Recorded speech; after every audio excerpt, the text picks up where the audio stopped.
You do not become powerful because you possess something inherent. You become powerful because someone else decided you were worth their attention. Power is not discovered. It is donated.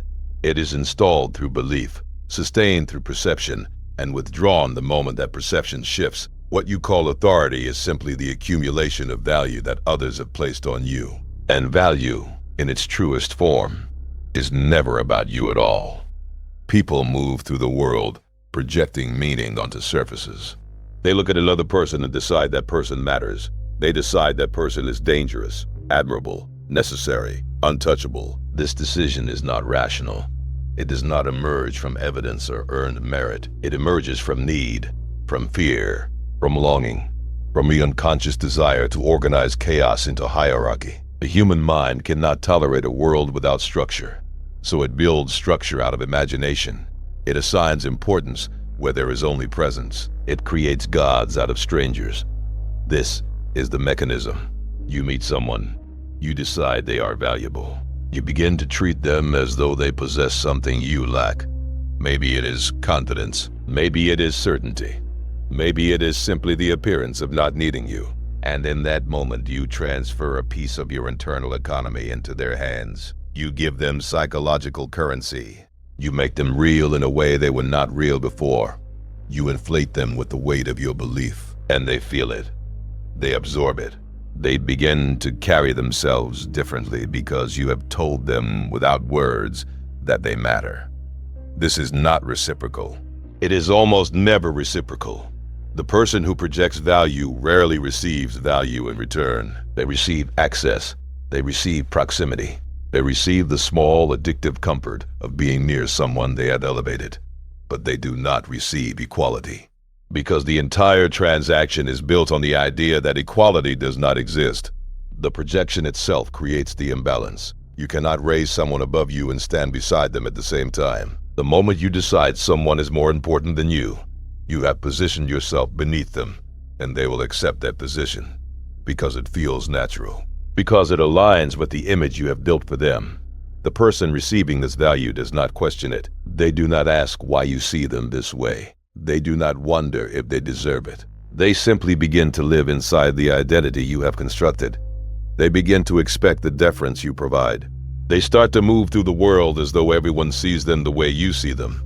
And often, because confidence is contagious, others begin to see them that way too. This is how authority is born. Not through strength, not through intelligence, not through competence, but through the slow accumulation of belief, through the compounding effect of people deciding one after another that this person is worth their submission. Value becomes a feedback loop. The more people project onto you, the more you embody what they project. You do not become powerful because you changed. You become powerful because their perception of you changed, and you responded to that perception by adjusting your behavior to fit it. You straightened your posture. You softened your uncertainty. You began to speak as though your words carried weight because others treated your words as though they did. And the more you performed this version of yourself, the more people believed it was real. Until eventually, you believed it too. This is identity inflation. It is the psychological expansion that occurs when external validation is mistaken for internal substance. You begin to think the power is yours. You begin to think you generated it. You forget that it was given to you. You forget that it can be taken away. And this forgetting is essential. Because the moment you recognize that your power is dependent on the continued belief of others, you lose the ability to wield it effortlessly. You become self-conscious. You become performative. You begin to protect the image instead of inhabiting it. And protection is the beginning of fragility. Relationships are built on these invisible hierarchies. Every interaction contains an unspoken negotiation about who holds value and who does not, who is needed and who is needy, who is worth impressing and who must work to impress. These hierarchies are not consciously constructed. They form automatically, based on how much attention each person requires, how much validation they seek, how much space they take up without apology. The person who needs less always holds more. The person who can walk away always controls the terms, not because they are more valuable in any objective sense, but because they have refused to project their value onto the other person. They have kept their currency internal. They have not donated their sense of self into someone else's hands. Attention is the fundamental resource. It is more important than money, more powerful than force, more defining than status, because attention is the raw material of value. When you give someone your attention, you are telling them they matter. You are feeding their sense of importance. You are reinforcing their belief that they deserve to occupy space in your mind. And the more attention you give, the more power they accumulate over you. Because now they expect it. Now they feel entitled to it. Now they notice what it is missing. And that noticing creates dependency. You have become a source of their stability. They need you to keep seeing them the way you have been seeing them, because that perception has become part of their identity. If you have ever realized you handed someone influence over you without them earning it, leave the word reflected in the comments. Not for visibility, just for awareness. Validation is not kindness, it is control. When you validate someone, you are shaping their reality. You are telling them what is acceptable, what is impressive, what is worthy of continuation, and they will adjust their behavior to receive more of that validation. They will perform for you. They will seek your approval. They will monitor your reactions to determine if they are still valuable. This is not love. This is not respect. This is the quiet installation of psychological leverage. You have made yourself necessary to their sense of stability, and necessity is the oldest form of power. The person being validated does not recognize this as control. They experience it as affirmation. They feel seen. They feel understood. They feel more real than they did before, and they are grateful for it. They may even feel indebted. They may begin to organize their life around maintaining your approval. They may begin to fear your disappointment more than they fear their own failure, because you have become the mirror through which they understand themselves. And losing that mirror feels like losing their identity. This is the perceptual feedback loop. The more you are valued, the more you expect to be valued. The more you are treated as though you are important, the more you begin to believe you are inherently important. The more people defer to you, the more you begin to see deference as your natural right. And when that deference stops, when someone refuses to participate in the projection, you do not experience it as a difference of opinion. You experience it as a violation. You experience it as disrespect. You experience it as an attack on reality itself, because the reality you have been living in was built on that projection. And without it, the structure collapses. Value withdrawal is not visible from the outside. It does not look like confrontation. It does not look like anger. It looks like indifference.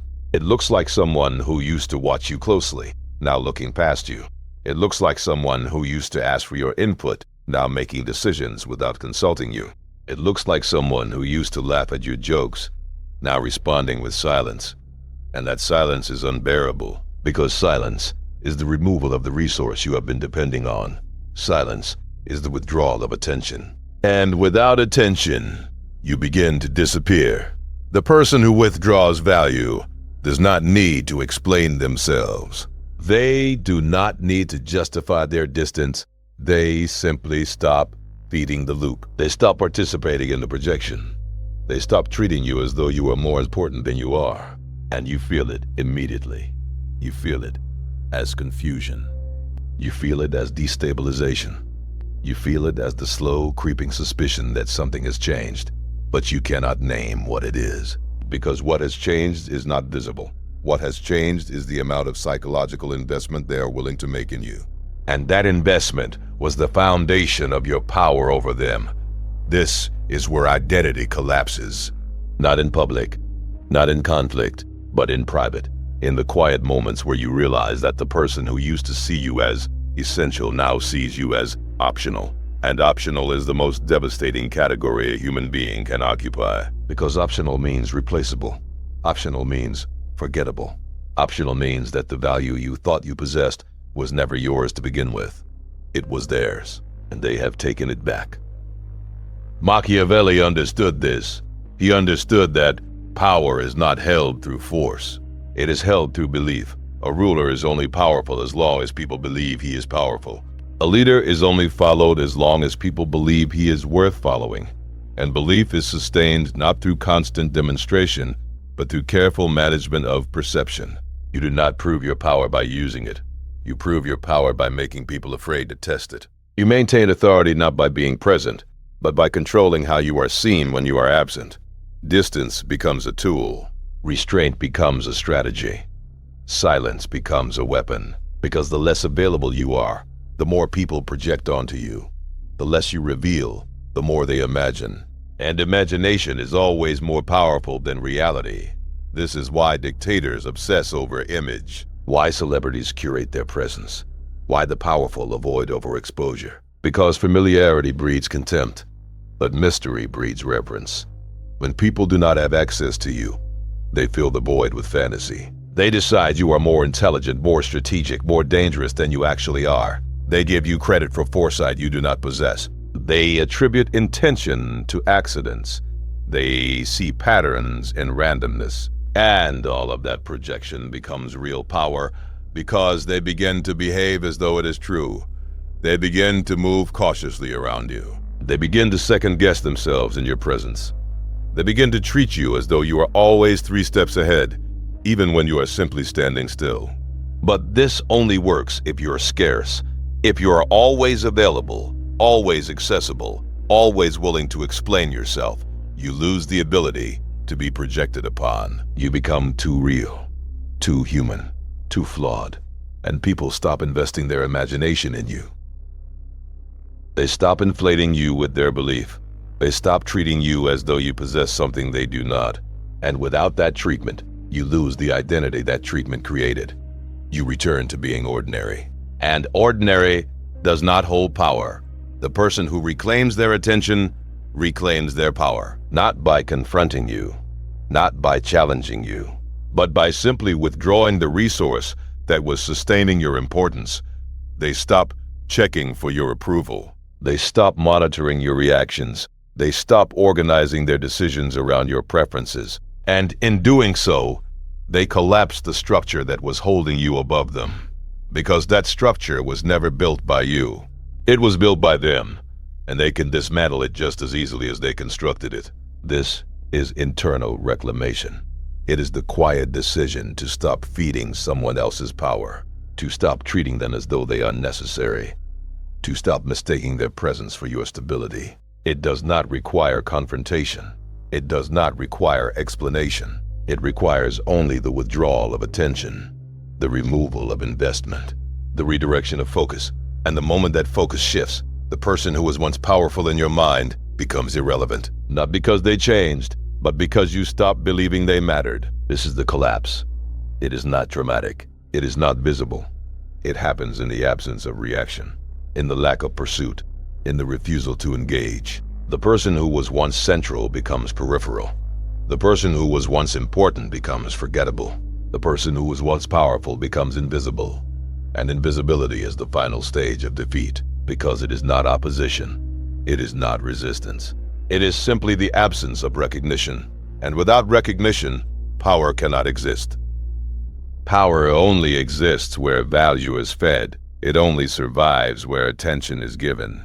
It only functions where belief is maintained. The moment that belief is withdrawn, the moment that attention is redirected, the entire structure collapses, not because it was destroyed, but because it was never solid to begin with. It was always a projection. It was always a donation. It was always dependent on the continued participation of others, and participation is optional. This is the truth that most people do not want to accept, that the power they wield over others is not theirs, that the authority they enjoy is not earned, that the influence they possess is not inherent. It is given. It is maintained through perception. It is sustained through attention. And the moment that attention stops, the moment that value is withdrawn, they return to what they always were: ordinary, unremarkable, powerless, not because they lost something, but because they never had it to begin with. You do not defeat someone by fighting them. You defeat them by forgetting them, by no longer organizing your world around their presence, by no longer treating their opinion as though it defines your reality, by no longer giving them the resource that made them powerful in the first place. And that resource is not money. It is not status. It is not force. It is attention. It is belief. It is value. And value is always, always a choice. The person who no longer needs your validation cannot be controlled by you. The person who no longer seeks your approval cannot be manipulated by you. The person who no longer invests their identity in your perception cannot be diminished by you, because they have reclaimed the currency they were donating. They have withdrawn the value they were projecting. They have redirected the attention they were giving. And without that attention, you are nothing. Not because you became nothing, but because you were always nothing. You were only ever a reflection of what they chose to see. This is the mechanics of power. This is the architecture of influence. This is the psychology of dominance and submission. It is not about strength. It is not about intelligence. It is not about force. It is about belief. It is about perception. It is about the willingness of one person to treat another as though they matter. And the moment that willingness is withdrawn, the entire system collapses. Not because the powerful person changed, but because the person giving them power stopped participating. If this exposed something you have felt but never named, let it sit, subscribe, like, and share it with someone who still thinks power is force instead of perception. And if you are here for clarity instead of comfort, you already know where to remain.